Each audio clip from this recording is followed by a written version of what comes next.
It's actually Tanya Gilly Khailany. I'm very proud of what my father taught me as well, not just my husband. So,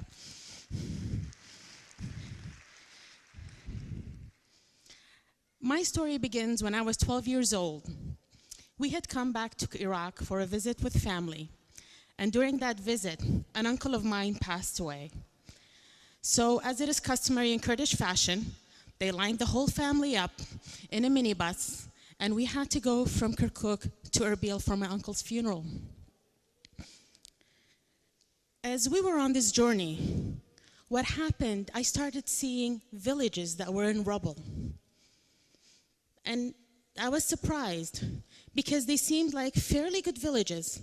Some of the ones that were close to the street, but even the ones that were further. And I started seeing village after village after village that was destroyed. Now, like every Kurdish person, my story is not unique. We all have suffered. I have had family members that were killed. I've had family members that were tortured, some that were put in prison, some had to flee the country in order to save their lives.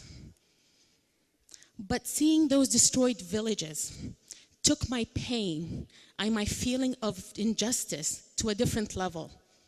Because I knew, like every Kurdish person does, the backbone of Kurdish society, the vitality of our society comes from our villages. And when those are destroyed, it means that the whole community is going to be destroyed. It was at that moment that I knew my fight for human rights must start. My fight for intolerance, eradicating intolerance, must start. So I started going to rallies, and I started going to hunger strikes, and I started participating in marches. I started, one of the pictures, you see me with my hunger strike with my father, and the other one is at a rally. So we started making signs. I remember making a sign as a child that said, "I want to live, it is my right," with a picture of a Kurdish child next to it. These are the kinds of things that you don't forget. And unfortunately, these atrocities kept on coming and coming. We had the Halabja massacre, we had the mass graves, the Anfal campaign continued, and to this day, our community and our society still suffers. So I started going to more rallies. I started participating in more marches. I started organizing some of those marches, and I started grabbing the megaphone and leading the slogans. But then people started taking notice. Not because I was doing a good job. It was because I was a young woman doing a good job. And that's when I started hearing comments, I started hearing insinuations. I'm sure every single Kurdish woman hears in her life. And actually not just Kurdish women, everybody in all societies hear these kinds of comments and insinuations. And that's when I realized there's another battle that I must fight. There's another battle that I must take on. And that was a much more difficult one, because it was a battle that I was fighting against my comrades at cause. It was against the people that I were working with so closely, so that we shared a vision to bring peace and tolerance to our region. But this is when I realized again that it's very important for us that we as women must participate in building the peace, fighting for peace, and waging the peace, and not just waiting for it to happen. So if you want to make change, if you want to make real positive change, everybody must be involved in that change. When we say women building peace, there are three components to this. The first one being why it matters, what we do, and how we do it. So if we talk about why it matters, we must realize that we live in a neighborhood that is quite tough. Unfortunately, war is the norm and peace is the deviant in this region. So what do we do? According to the 2017 Global Peace Index, Iraq actually was ranked 161st country on that list of least peaceful countries, followed by Syria and Afghanistan, or I think it was Afghanistan and Syria. The MENA region, or the Middle East and North Africa region, for the 5th consecutive year, they are still considered the least peaceful region in all of the world. Studies have shown that the economic impact of violence on global economy was $14.3 trillion in 2016 alone. So in order for us to have lasting peace and to prevent all these atrocities that are happening, I believe, and studies have shown also, that all components of society must participate in building that peace.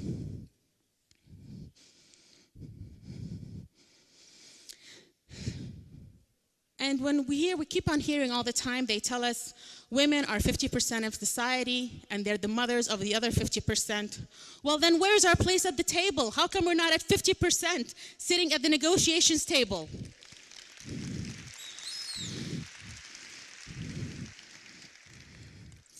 One of my favorite quotes that I keep on reading every once in a while, every time I feel down, or every time I feel that I'm really, the fight is not going the way I want it to go, is this great quote by Mandela, when he says, "Freedom cannot be achieved unless the women have been emancipated from all forms of oppression."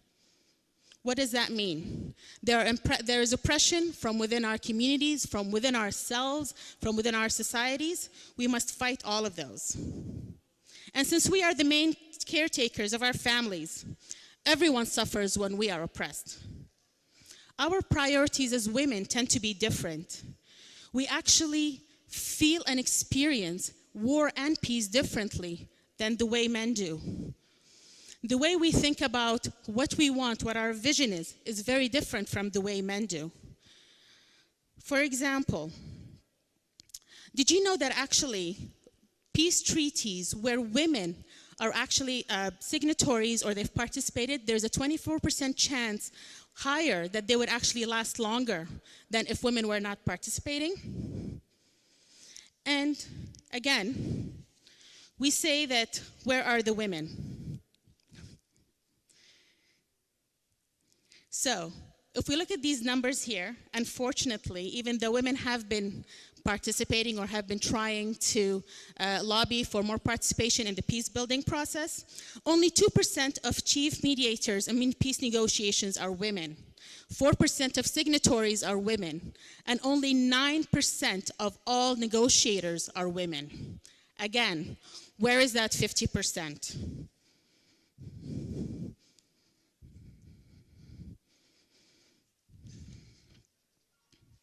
What we do. Women tend to work differently. Studies have shown that we tend to be more inclusive whenever we are working on projects, whenever we have an idea that we want to share, that we want to spread. We always try and find common ground. We always try and build bridges and try and meet each other in the middle. It's not about scoring a goal against the other side. For us, it's about finding a common ground where everybody's a winner and there are no losers. Our priorities as mothers, as daughters, as wives, as partners are very different. For example, as a mother, when there is a war, for me it's important that my child still continues to go to school. And he's safe when he goes to school, and he comes home safe. However, the men tend to think about how we can win more territory, how we can win more in terms of numbers, in terms of killings, unfortunately. So that's why it's very important to realize that these differences really make the peace process between men and women, make the peace process a lot more lasting and much better. So how we do it? By getting creative. I just want to talk about some examples of in the near future. Now, women being involved in the political process, women being involved in the peace-building process is nothing new. It's actually, we have some examples here from Kurdistan. For example, during the 1990s, when there was the civil war, the women marched from Sulaimaniya all the way to Erbil, and they had a sit-in at Parliament. Now, unfortunately, they did not stop the war, but they definitely pushed for a ceasefire to be implemented. And we actually have some live examples sitting with us here in this room today, and I'm very proud that we have them here. I also want to talk about the sex strike in 2003 in Liberia. In Liberia, a country at war, the Muslim and Christian women came together and they started the White T-shirt campaign, where they decided that they wanted to stop the war, and they said enough for the violence. They stopped having sex with their partners, and they said, we will not be with you unless you stop the war. And this continued on, again, until they pushed for a ceasefire, and then they pushed the different sides to actually sit at the negotiations tables. But they were smart about it. What did the women do? They didn't just stop at them going and sitting at the negotiations tables.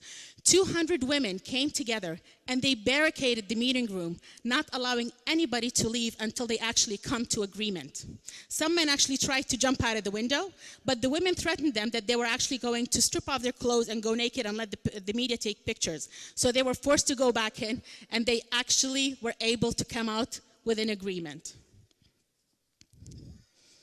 I also want to talk about another example that I was actually I'm very proud and honored to be a part of, and that's the Ashtiman Women's Group that was formed in 2011 here in Kurdistan.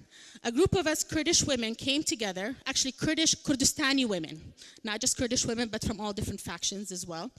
We came from different political backgrounds, different ideologies, different even ways of life, but we shed all of this because we shared one common goal, and that goal was peace in Kurdistan. We decided that it was very important that we have to go and talk to the different factions that are fighting together, because we knew that they're sitting with each other, they're listening, but they're not hearing each other. What did we do? We actually met with all the different factions that were involved in the unrest in 2011. We took all their projects, all their proposals, and we sat down in a couple of days at a friend's office, and we compiled them together. There were only 3 points of contention. 3. And the men kept on saying, oh, we cannot sit because there's a 40-point project here, 16-point project there, but it was 3. And then when we told them this, we were actually able to get the men to sit at the table and start negotiating. Now, unfortunately, we did not get a seat at the table, but nevertheless, it's important that we tried for the peace and we were able to maintain the peace in Kurdistan. So, how we should all do it? The way I can tell you from my experience, and I'm going to be very quick here, it's very important if you have a vision, if you have an idea, to start small. You start at home, you start within your community, you start within your school, you start within your family, and then you try and sell that idea. And then you get buy-in from everybody from your community. Just because we are fighting for women's rights or women's participation, it doesn't mean that it's only our job to do so. Everybody must actually participate in it, whether they're men, women, children, old, young, everybody must participate. Because as Hillary Clinton says, women's rights are human rights. And of course, it's very important that you actually utilize all the tools that are in front of you, whether it's the media, the social media, whether it's group meetings, whether it's actually doing lobbying with your local officials, whether it's meeting your elected officials. These are all tools that you can utilize to try and push your vision and to try and push your want. And of course, there are international mechanisms to promote the participation of women in peace building. Let's not forget those. It's very important that we actually, it's a very good lobbying tool, and we can actually hold our government accountable if they do not allow for women to participate. In closing, ladies and gentlemen, let's go out and wage the peace. Thank you.